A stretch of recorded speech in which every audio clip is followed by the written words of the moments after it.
नहीं सत्संग, भजन नहीं हरि को, श्रवण न राम कथा अनुरागी। कानों से भगवत चर्चा नहीं सुहाती। बस वो बात बताओ जिससे हमारी कामना की पूर्ति हो जाए। जो कहो हवन कर दे। ये हवन से, ये ताबीज बांधने से, ये घोड़े की नाल की अंगूठी पहनने से ये बुरा लगेगा सबको। कुछ नहीं होता, कुछ नहीं होने वाला। पापाचरण करो, पूरा एक टैंकर तेल चढ़ा दो शनि भगवान में, तो तुम्हारा नाश करेंगे। क्योंकि वो तेल से प्रसन्न नहीं होते, वो हरि के शरणागत से प्रसन्न होते हैं। सब हरि के अनुचर हैं, सब हरि के अनुचर हैं। जानकी नाथ सहाय करे तो कौन बिगाड़ सके नर तेरो। ये शुक्र शनिचर राहु की सब क्षण में वही है तेरे चेरो। जानकी नाथ सहाय करे कौन बिगाड़ सकता है। महाप्रभु हरिवंश चंद्र करे जो पे कृष्ण चरण मन अर्पित तो करिए का नवग्रह रंग। ये बेचारे नवग्रह भिखारी क्या तुम्हारा कर सकते हैं। यदि तुम बादशाह श्री कृष्ण के दास हो तो ये चाहे जिस नक्षत्र में बैठे हो तुम्हारे अनुकूल चलेंगे, तुम्हारे अनुकूल चलेंगे। तेल चढ़ाने की जरूरत नहीं, अपने को चढ़ा दो श्री हरि के चरणों में। और हरि से विमुख हो तो तेल नहीं, तुम चाहे तेल की फैक्ट्री इन्हीं के ऊपर लगा दो। लेकिन ये सेवक हरि के हैं और हरि के तुम विमुख हो तो ये प्रसन्न हो ही नहीं सकते, तुम्हारा पतन ही होगा। पर ये संसार समझता नहीं। भगवान नाम से मतलब नहीं, भगवत आराधना से मतलब नहीं। अरे भाई ये लोकपाल हैं, जानते हो भक्त को भी काम क्रोध क्यों सताता है। ताकत नहीं इनकी प्रवेश कर जाए, अहंकार है इसलिए। और भगवान को अहंकार अच्छा नहीं लगता, इसीलिए भगवान के सब दूत हैं चढ़ बैठते हैं। देख तू कितना बड़ा साधक, कितना बड़ा भजनानंदी, दिखा हमें। अब फेल तो मैं भगवान की शरण तो हो ना, भगवान की शरण। और भगवान की शरण में हो जाए तो यही महासुख प्रदान करने लगते हैं। और कोई नहीं, के लड़का बच्चा है। द्वारिकाधीश के पुत्र रूप में कौन प्रकट हो रहा है। भगवान कामदेव, जो प्रद्युम्न अवतार है, साक्षात कामदेव है। कामदेव साक्षात आ रहे हैं। हम प्रभु से विमुख हो, कोई हमारा सहयोग कर सकेगा, कोई नहीं कर सकता। और अगर करने गया तो वो भी उल्टा टंग जाएगा। ये भी बात समझ लो। भगवान देख लो, हम आपको उदाहरण बता रहे थे तो कैसे काशी नरेश, पौंड्रक ये सब मिलकर भगवान के विरोध में हुए। भगवान ने सुदर्शन चक्र को छोड़ा, काशी नरेश पौंड्रक सबका उद्धार किया। और काशी नरेश का पुत्र था सुदक्षिण। उसने विचार किया कि ये तो बहुत बड़े अपमान की बात है। भगवान शंकर की नगरी में रहता, काशी में महामृत्युंजय है, काल के भी महाकाल है। पंडितों से कहा ऐसा उपाय नहीं कि हम द्वारिका को भस्म कर दें। बोले है भगवान शिव के ऐसे ऐसे मंत्र हैं कि वो तो विनाशकारी भी तो है ना, वो बहुत सुंदर भी है।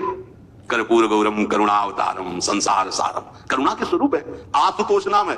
एक चुल्लू जल ऐसा कोई देवता नहीं मिलेगा जो संसार में कोई देवता नहीं खाता, वो इन पे चढ़ाए जाते हैं। अकौड़े का फूल, धतूर का फल ये कोई पता है? नहीं पता। इतने से वो प्रश्न, इसीलिए आशुतोष रीझ जाए तो पूरा नगर का नगर सोने का ऐसे दे दिया, लंका उन्हीं दे दिया। और अगर दृष्टि बदल जाए तो हनुमान जी बनकर पूछ में आग लगा उसी लंका को नाश कर। बड़े विचित्र है। हाँ है भगवान शंकर विनाशकारी, द्वारिका को भस्म कर सकते हैं। आराधना की सुदक्षिण ने, बड़े बड़े विद्वान बुलाए। काशी तो विद्वानों की नगरी, और ब्राह्मणों की विद्वता तभी सार्थक है जब प्रभु में उसका समापन हो। विद्या कौन? जो भगवान से मिला दे। अविद्या कौन? जो अहंकार माया में लगा दे। तो उन विद्वानों की यह समझ में नहीं आया कि किसके विरोध में मुझे अनुष्ठान में बैठाना है। बैठ गए, अनुष्ठान शुरू किया। तो मंत्रों में ताकत तो है ही। भयंकर कृत्या प्रकट हुई, विश्व का विनाश करने की सामर्थ्य रखने वाली। मंत्रों के द्वारा उसे प्रेरित किया, जाओ द्वारिकापुरी को ही भस्म कर दो। और यह पता नहीं था कि द्वारिकापुरी ब्रह्मा की बनाई हुई नहीं है। सारी की सारी शक्तियां ब्रह्मा की बनाई हुई चीज पर बिगाड़ सकती हैं, लेकिन चिदानंद धाम में इनका तो प्रवेश नहीं। अब दूर से द्वारिका में दिखाई दिया, भयंकर ज्वाला में कृत्य आ रही।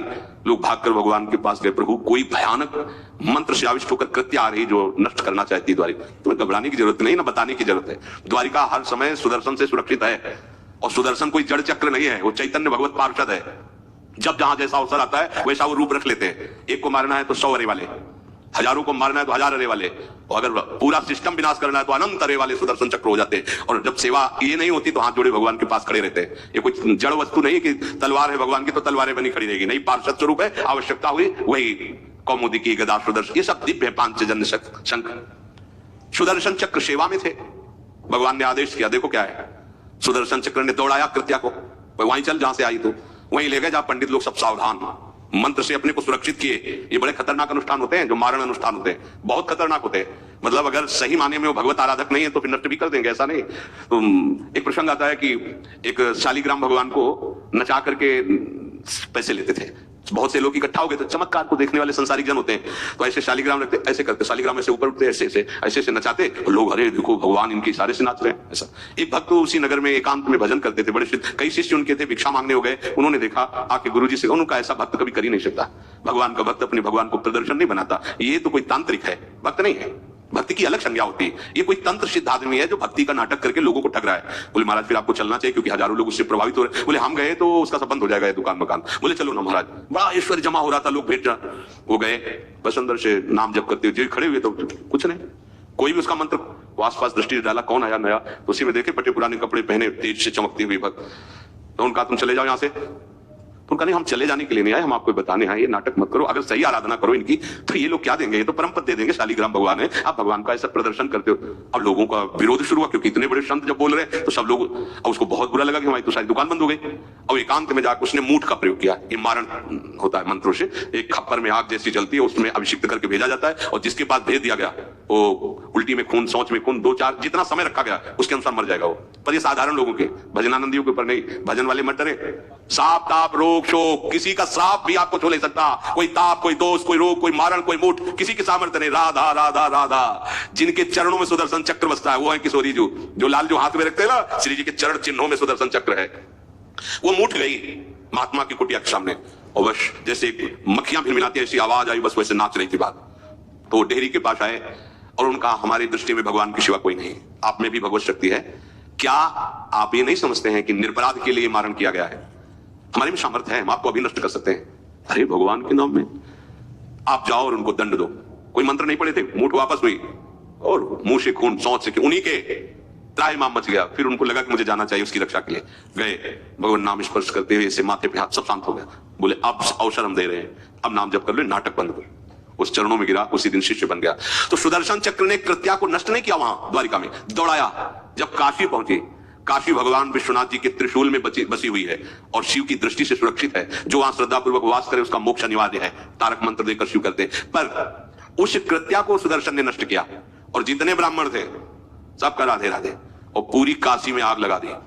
तो विश्वनाथ जी मुस्कुराए, नाराज थोड़ी, क्योंकि विश्वनाथ जी ने कह दिया था यदि ब्राह्मण विरोधी कोई है तो हमारा ये मारण काम कर जाएगा। उनको ये समझ में नहीं आया कि नमो ब्रह्मण्य देवाय भगवान का नाम है, वो जानते थे। तो कोई भी भगवत विरोध भाव लेकर के किसी भी देवता की आराधना करके कुछ नहीं होने वाला। किसी भी देवता का, एक तांत्रिक बहुत वो संतों को परेशान करता था, धर्म सम्राट स्वामी श्री करपात्री जी महाराज, ये बहुत पुरानी बात नहीं है। तो उन्होंने संतों ने आगे बताया कि बहुत अपमान कर देता है। उनका ठीक है, गए, हाँ भाई शुरू हो जाओ तुम, जितना तुम्हारे पास तंत्र है, हम एक भी मंत्र नहीं बोलेंगे, दंड लिए हुए हम एक भी मंत्र नहीं बोले, हम केवल खड़े हैं, तुम प्रयोग करो। वो जो उसके तंत्र के प्रयोग, नारायण नारायण नारायण नारायण, कुछ नहीं बोले। अब हम प्रयोग करें तो उठा, साष्टांग दंडवत हुआ। बोले आप धर्म सम्राट करपात्री जी हैं क्या?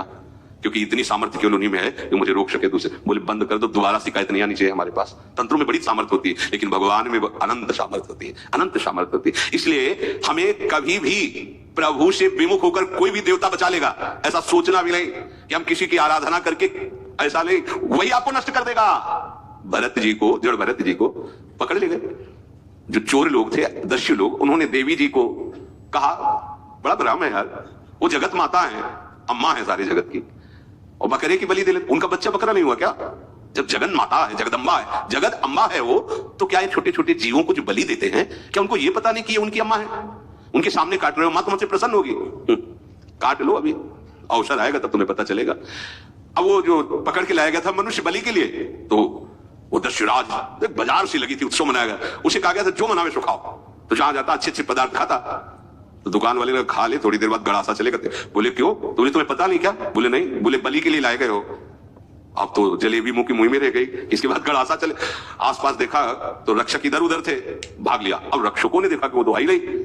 अब उनको बड़ा भय लगा। अब वहां कोई फोटो थोड़ी खींची गई थी कि बलि किसकी चढ़ानी है। अब वो भागे, महाराज बैठे थे पद्मासन में, जड़ भरत जी ब्रह्माकार वृत्ति, इन्हीं को पकड़ ले गए। बढ़िया तगड़ा तंदुरुस्त है। और दस्युराज ने कहा बलि का जो वो लाया गया, हाँ महाराज, हस्त देख के प्रसन्न हो गया, तेजो में हस्त पुष्ट ब्रह्माकार वृत्ति इनकी। बोले स्नान करवाओ। सालों से स्नान नहीं हुआ तो उपटन लगा के स्नान कराया। खीर पुआ रबड़ी रसगुल्ला सामने भोग लगाओ, दबा के को खीर पूरी रबड़ी पाई। अब वो तो भगवान के प्रेमी भक्त है, ब्रह्माकार स्वरूप है, अपने स्वरूप में स्थित है। इसके बाद तिलक लगाया। बोले गर्दन झुका। भरत जी अंदर से खीर खाया ना, अब गर्दन भी झुका, गर्दन भी कटेगी। भक्त की गर्दन यदि श्रद्धा से झुके तो ठीक, अगर जबरदस्ती से झुका दिया तो तुम झुकाने लायक नहीं रह जाओगे, भी ध्यान रखना। क्योंकि ये गर्दन अब गर्दन नहीं है, किसी और की शान बन चुकी है। भक्त की गर्दन किसी की शान है और वो उनकी शान है जो सबकी जान है। देवी जी की मूर्ति में आग लग गई, दाह शक्ति पैदा हो गई। जो ही जड़ भरत जी का शरीर ऐसे किया, फाड़ करके मूर्ति भद्रकाली प्रकट हो गई और जो गड़ा सा काटने उसी को उठाया, काट काट के उन्हें 10 रात से लेकर समस्त सांप को काट करके खून की होली खेल दी। भरत जी ने देखा जब कोई काटने वाला नहीं है तो बोले ठीक है चलो पचाने के लिए टहल गए, थोड़ा खीर हुआ खाया, चल दिए, कोई रोक। देवी जी से एक बार भी लिखा कि मां बड़ी कृपा, जो भगवान का भक्त है वो दूसरे की कृपा भी नहीं मना सकता। एक बार भी मुड़कर ऐसा प्रसंग नहीं आया कि देवी जी कर बड़ी रक्षा के कुछ नहीं, प्राण जाने पर कोई भय नहीं, रक्षा होने पर किसी की स्तुति नहीं, अपने मंगल विधान हरि आश्रय। सत्संग हरि आश्रय देता है, बहुत बड़ा बल हरि है, मान लो। एक दिन आपसे कह रहे थे कि जब आपने देखा नहीं उनको, उनसे बात नहीं हुई, तो आप उनके जनों से बात सुनकर उनकी तरफ चल पड़े, इस बात से हरि आपके ऋणी हो जाते हैं, भगवान इसी बात से ऋणी हो जाते हैं। बस ये बात आप हृदय में बैठा लीजिए। जैसे लोग